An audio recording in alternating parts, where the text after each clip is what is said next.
There is a difference between vertigo and fear of heights. Vertigo is a loss of sense of balance, or something that can seem like it's right in front of you, when in fact it could be a foot away or even 3 inches away.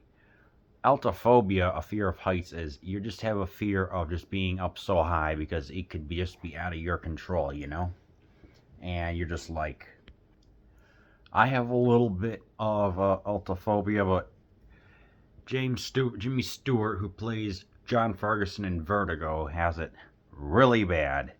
This one is indeed the 7th one right here. What very specifically, Jimmy Stewart and Kim Novak star in this dizzying web of mistaken identity, passionate murder involving an acrophobic detective and the mysterious blonde he rescues from the San Francisco Bay. Anyone could become obsessed with a past with a background like that, says Detective John Scotty Ferguson. Iconic artwork. It also was kind of parodied in High Anxiety, and lovingly parodied, let's put it that way. I consider this to be amongst truly some of the greatest artwork, some of the greatest works that Hitchcock himself has ever done. I mean, he's also got The Birds, North by Northwest, and Psycho. I personally think that this one is so gosh darn legendary. It may be his greatest work, but then again, I haven't seen all 13 in here.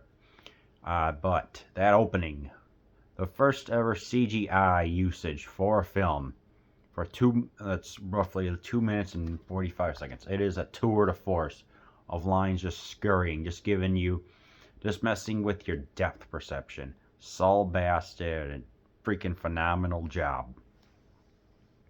And even during a dream sequence, about roughly an hour and 10 minutes in or something like that, where we see him falling through a dream because the person that he was obsessed with had passed on. I'm not going to say any more than that.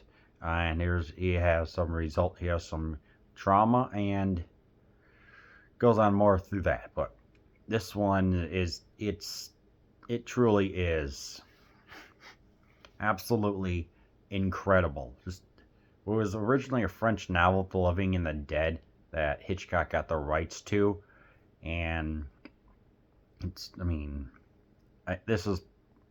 overused phrase, pure cinema. Well, this is the definition of it. Just every scene just feels powerful and intense. Whether if there's in the beginning of where this old friend of John Calvin is like, hey, my wife has been acting strange. What is going on with her?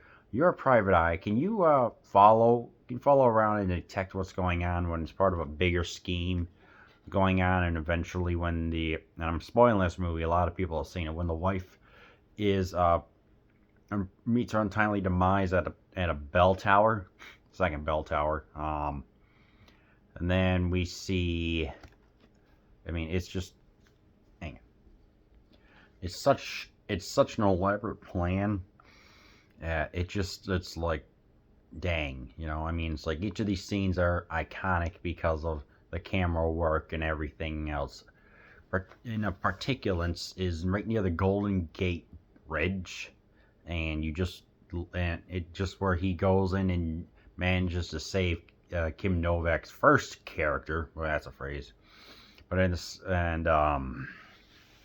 just, I don't know. This movie is just so powerful because at the same time it deals with the obsession of love, and how the way how a man can perceive a relationship and a woman can sometimes feel a victim and vice versa and things like that, and it just ultimately just makes for a truly intense ending.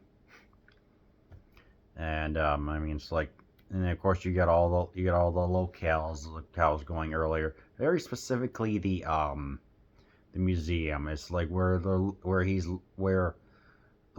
first wife is looking at a painting of this woman named Carlotta, and it's just like, is she entranced? Like, what's going on? It's like we don't know exactly what's happening before it does get revealed later, and you're just like, holy smokes, you know? Yeah. So this movie is a combination of like all the set pieces, the dialogue, the upset, like how far love obsession can take you, and just scene after scene after scene. I mean, even heck, the little studio where that happens in the beginning, where he's trying to conquer his fear of heights by climbing up a little step ladder that's like 2 feet tall. You know, that's just absolutely great. And you know, this movie is 2 hours and 8 minutes long, and again, it's almost dang near perfectly paced. I have to say that. I'm just looking at it, I'm just thinking, this is just what it is. It's like you have enough twists and turns to where the audience does not get bored, and you also respect their intelligence, but at the same time, you leave them dangling with a mystery of what really is going on, and we don't find out much. I mean, even the dress that she wears, the gray dress, is like, this is something that a blonde would wear because it represents the moral, the gray morality that she has. Is like she's just part of it, a scheme, but she knows what's going on. Falls in love with the character, but then comes the like I mentioned earlier, and it's just great. It's just surreal to look at and see.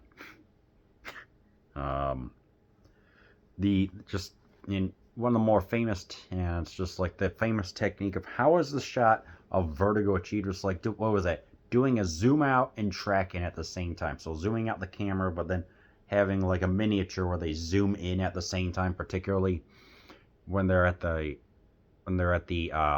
tower twice, and you can get a feel like what the vertigo is because he's not really over it, and just how he has just like, what was that, a mental blackout, and we can just see like how far, like, you know, just even just the scene in the courtroom alone, it's just everything just works so well. But ultimately, this would be the last collaboration with Stewart and Hitchcock, because they had some gosh darn good magic working on, but because there wasn't as great of a hit as at the box office, Hitchcock blamed Jimmy Stewart because he said he was starting to look old, 46 or whatever, and it's like, really, you freaking makes these movies freaking phenomenal. Instead, you're just going to cast him aside. And ultimately, Jimmy Stewart does, he does get remembered. I'm not doing the draw. I don't feel like it. And it's just. But yeah, this movie is absolutely incredible. Especially like I said, the CGI in the beginning, the costumes that Edith had designs and everything, the suit, the dresses, and even the, what was that, like a little scarf or whatever, it's just incredible. There is, like, well, I guess one thing of mystery and intrigue is, how is it that the woman is able to enter the hotel despite the fact that there was a like an owner on duty who sees everything that goes on. That part was never really fully explained, and Hitchcock made a reference to it later. It's called fridge logic or something like that. I don't know, but yeah, it's like, maybe some people may have a problem with it. Maybe the themes going on with like obsession and being a psychological thriller. That's really about it, because this is almost truly one of the greatest like films ever gosh darn made. So please, I highly recommend that you watch Vertigo.